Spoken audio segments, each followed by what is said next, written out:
Shalom, salam berkat dari kami untuk pendengar sekalian. Saat ini pendengar akan diberkati dengan program Hari Ini Harinya Tuhan bagian yang ke-8. Sebuah program rohani tentang doktrin Alkitab yang menolong kita untuk semakin tertanam dalam kebenaran firman dan bertumbuh dalam kemuliaan. Bersama hambanya, Pendeta Gilbert Lumoindong, STH.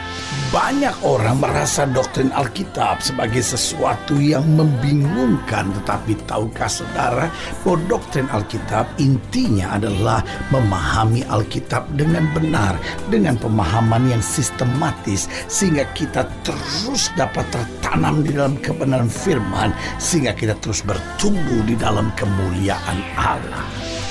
Buka hati saudara sekalian untuk menerima berkat-berkat firman-Nya hari ini. Salah satu kejahatan iblis adalah pemalsuan dan penyamaran. Karena kalau kita perhatikan apapun yang Tuhan buat, iblis akan coba memalsukannya dan menyamarkannya.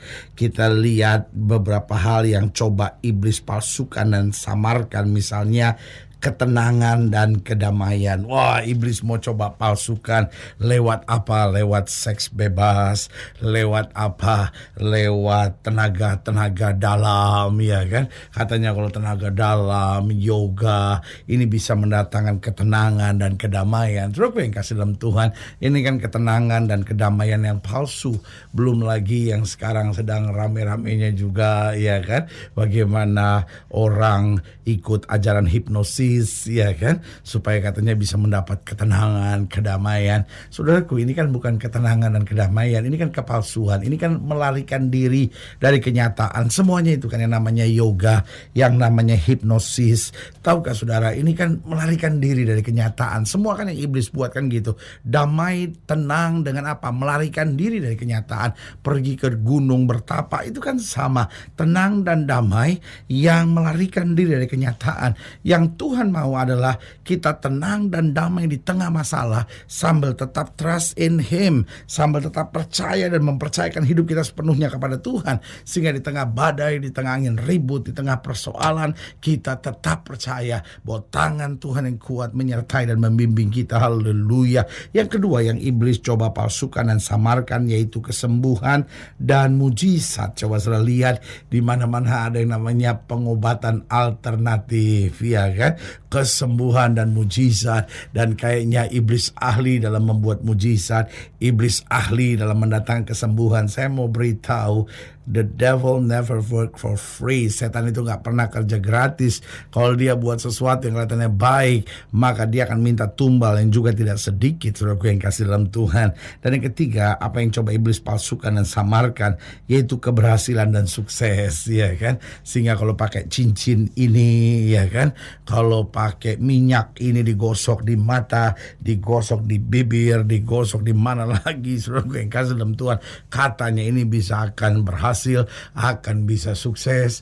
Kalau pakai susuk ini, wah, nyanyi bisa terkenal, jadi artis bisa ternama. Saudaraku yang kasih dalam Tuhan, jangan salah, iblis itu selalu minta tumbal, tumbalnya itu sakit, saudara-saudara. Sebagai hamba Allah saya mau bilang, semua yang iblis buat itu hanya palsu, itu hanya samaran dari apa yang sebenarnya Tuhan sediakan buat orang yang percaya. Iblis mulai coba memberikan ketenangan, kedamaian, kesembuhan, mujizat, keberhasilan dan sukses serta keindahan. Sehingga kalau kita punya uang banyak, kita bisa bebas berbuat apa saja, itulah keindahan. Tapi tahukah saudara, keindahan itu waktu kita bisa hidup dalam terang Tuhan, tidak miring ke kiri maupun miring ke kanan, berjalan terus bersama Tuhan. Di situ kita lihat kenikmatan dan keindahan hidup yang luar biasa.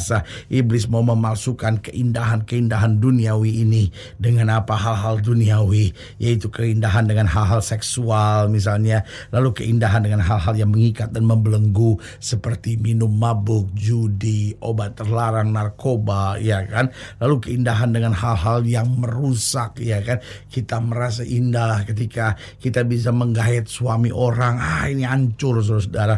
Dan keindahan juga dengan hal-hal yang kemudian merugikan kita, ya kan? Orang korupsi, ya kan, kelihatannya indah, merugikan orang lain dan juga merugikan kita waktu ketahuan, habis saudara. Makanya sebagai hamba Allah saya mau ingatkan buat saudara, hidup ini akan indah kalau kita mengenal Tuhan, hidup dalam ketaatan dan berjalan dalam kehendaknya saja. Haleluya. Selamat datang dalam program kita hari ini, harinya Tuhan, sebuah program rohani yang kembali mengingatkan kepada kita betapa pentingnya kita menjadikan firman Tuhan sebagai dasar keseharian hidup kita. Karena selama kita jadikan firman Tuhan sebagai dasar keseharian hidup kita, langkah-langkah ke depan kita penuh dengan kepastian, kemenangan, berkat, mujizat dan perkara-perkara besar. Haleluya. Dan dalam program ini kita sedang membahas tentang keindahan sempurna. Karena keindahan yang dunia tawarkan sementara, keindahan yang setan tawarkan adalah kepalsuan, tetapi keindahan yang Kristus tawarkan adalah keindahan yang sempurna. Haleluya. Nah, saudara yang kasih dalam Tuhan, dalam pembahasan kita tentang keindahan sempurna, kita mau sama-sama belajar dari Yesaya pasal 27. Yesaya pasal 27 ayat yang pertama sampai ayat yang ke-11. Demikian firman Tuhan. Yesaya pasal 27 ayat pertama sampai 11. Demikian firman Tuhan di bawah judul perikop nyanyian ratapan mengenai Tirus. Datanglah firman Tuhan kepadaku, hai engkau anak manusia, ucapkanlah satu ratapan mengenai Tirus, dan katakanlah kepada Tirus yang terletak di pintu masuk lautan, yang berdagang dengan bangsa-bangsa di banyak daerah pesisir. Beginilah firman Tuhan Allah, hai Tirus, engkau berkata, aku kapal yang maha indah, wilayahmu di tengah lautan, ahli bangunanmu membuat keindahanmu sempurna. Lihat, ahli bangunanmu membuat keindahanmu sempurna. Lihat, apapun yang Tuhan buat, keindahannya selalu sempurna. Seluruh badanmu mereka buat dari kayu sanobar senir. Mereka mengambil aras Libanon, membuat bagimu tiang layar. Pohon terbantin dari Basan dipakai untuk dayungmu. Geladakmu mereka buat dari tulang gading, ditatahkan di cemara dari pantai Kitim. Layarmu diperbuat dari linen halus yang berwarna-warni dari tanah Mesir. Itulah tandamu, dan tendamu diperbuat dari kain ungu tua dan kain ungu muda dari pantai Elisa. Orang Sidon dan Arwad menjadi pendayungmu, tukang-tukangmu hai Tirus berada padamu, mereka menjadi pelaut-pelautmu. Ayat yang ke-9 dikatakan tua-tua Gebal dengan ahli-ahlinya berada padamu, hendak memperbaiki kerusakan-kerusakanmu. Segala kapal laut beserta anak kapalnya berlabuh padamu, hendak menukarkan barang dagangannya. Orang Persia, Lut dan Put yang menjadi prajuritmu ada dalam ketentaraanmu. Perisai dan ketopong digantungkan padamu, mereka menambah semarakmu. Orang Arwad dan tentaranya memanjat di atas tembok-tembokmu sekeliling, dan orang Gamat di atas menara-menaramu.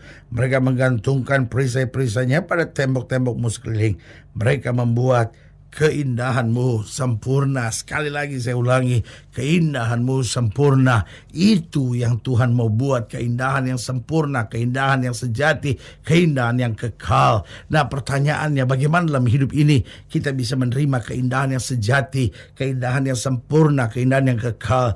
Yang pertama, jika kita mengerti kehendak Allah. Saudaraku yang kasih dalam Tuhan, Alkitab bilang jika kamu tahu kebenaran, kebenaran itu akan memerdekakan kamu. Dengan lain kata, kalau kita belum tahu kebenaran, kita akan terus terjajah, kita akan terus sengsara, kita akan terus menderita. Dan kalaupun kita kelihatannya menerima keindahan, keindahan yang kita terima hanyalah keindahan kepalsuan, keindahan sementara, keindahan yang menjebak dan kemudian menghancurkan hidup kita. Tidak sedikit orang melihat ini sebagai keindahan-keindahan yang luar biasa, tapi kemudian terjebak dan hancur binasa. Jadi keindahan yang sejati yang pertama, jika kita mengerti kehendak Tuhan dalam hidup kita. Yang kedua, keindahan yang sejati, keindahan yang sempurna, keindahan yang kekal akan kita terima jika hidup kita jadi berkat buat orang lain. Saudaraku yang kasih dalam Tuhan, hidup ini bukan soal apa yang berhasil saya rebut, tapi hidup ini soal berapa banyak yang saya bisa bagikan. Karena ketika kita bisa berbagi, kita bisa jadi berkat bagi orang lain, maka disitulah kita menerima keindahan. Tahukah saudara, lebih indah kita dapat mendengar orang berkata terima kasih karena engkau aku tertolong, daripada orang berkata ini ya aku bisa menolong kamu sekedarnya. Karena kalau orang bilang ini ya aku bisa menolong kamu sekedarnya, berarti kita punya hutang sama orang. Tapi kalau orang berkata aduh terima kasih, kamu telah menjadi berkat buat hidup saya. Oh saudaraku yang kasih dalam Tuhan, ini luar biasa. Jadi keindahan yang sejati kita raih, kita rebut jika kita mengerti kehendak Tuhan. Yang kedua, jika hidup kita jadi berkat bagi orang lain.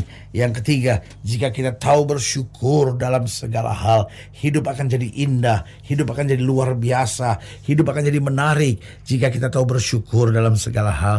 Kalau kita selalu bersungut-sungut, saudaraku, hidup ini akan rasa penuh dengan tekanan, penuh dengan kekecewaan, penuh dengan penderitaan. Tapi kalau kita tahu bersyukur dalam segala hal, kita mendapatkan damai, kita mendapatkan kekuatan, kita mendapatkan tuntunan, bahkan kita mendapatkan kesembuhan dan mujizat dalam hidup kita. Dan yang keempat, yang terakhir, jadi ingat ya, keindahan yang sejati yang pertama kita dapat jika kita mengerti kehendak Tuhan.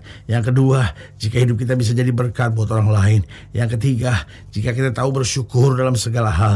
Dan akhirnya keindahan yang sejati yang keempat kita dapat jika kita selalu berpikir positif dalam segala hal. Seringkali persoalannya pikiran kita terlalu negatif. Kita selalu mikirkan hal-hal yang negatif, hal-hal yang menakutkan, hal-hal yang menyedihkan, hal-hal yang memahitkan hidup kita. Tapi mulai hari ini ingat, jangan lagi berpikir yang negatif. Belajarlah berpikir positif. Allah kita adalah Tuhan yang mengasihi kita. Apapun yang Dia kehendaki pasti jadi. Apapun yang Dia tidak kehendaki tidak mungkin terjadi. Karena itu kita harus kuat, kita harus bersandar, kita harus jalan dalam terangnya saja. Haleluya. Saudaraku yang kekasih dalam Tuhan, jika saudara yang dilayani lebih jauh, hubungi kami melalui telepon, hubungi kami melalui surat, kunjungi website kami. Karena kami ada untuk membawa Bapak Ibu saudara senantiasa lebih dekat pada Tuhan dan mengalami kasih kuasa mujizat yang luar biasa. Haleluya. Secara khusus melalui program ini juga saya mau berdoa buat setiap orang yang sakit, setiap orang yang berbeban berat. Karena saya percaya bahwa bagi Allah tidak ada perkara yang mustahil. Nah, saudara-saudara yang didoakan secara khusus boleh taruh tangan kanan saudara di dada dan kita akan doa. Mari kita berdoa. Bapa, dalam nama Yesus, hamba doa buat yang sakit, hamba doa buat yang berbeban berat, hamba doa untuk setiap mereka yang sedang menghadapi masa-masa yang sukar. Karena hamba percaya bahwa bagi Allah tidak ada perkara yang mustahil. Bapa, hamba berdoa di dalam nama Yesus, Tuhan jamah. Yang sakit Tuhan sembuhkan, yang lemah Tuhan kuatkan, yang susah Tuhan hiburkan, yang jatuh Tuhan angkat. Sehingga hari-hari yang penuh kemenangan boleh berlaku. Bapa, hamba berdoa secara khusus bagi mereka yang taruh tangan kanannya di dada. Karena mungkin hari-hari ini tertipu oleh keindahan duniawi. Hamba berdoa di dalam nama Yesus, Tuhan jamah. Anugerah kasih karunia, berkat dan rahmat Tuhan boleh terus tercurah buat orang percaya. Di dalam nama Yesus kami berdoa. Haleluya. Amin. Saudara yang kasih dalam Tuhan, kita sudah berdoa. Ingat, Allah tidak pernah lalai menepati janjinya. Inilah saatnya buat kita untuk bangkit, bersemangat, bersuka cita dalam menghadapi segala perkara. Karena kita tahu Yesus hidup, Yesus berkuasa, dan selalu menyediakan yang terbaik buat anak-anaknya. Doa saya menyertai saudara. Sampai berjumpa pada program berikut. Dan jangan lupa, jadikan hari ini harinya Tuhan. Haleluya. Tuhan. Haleluya.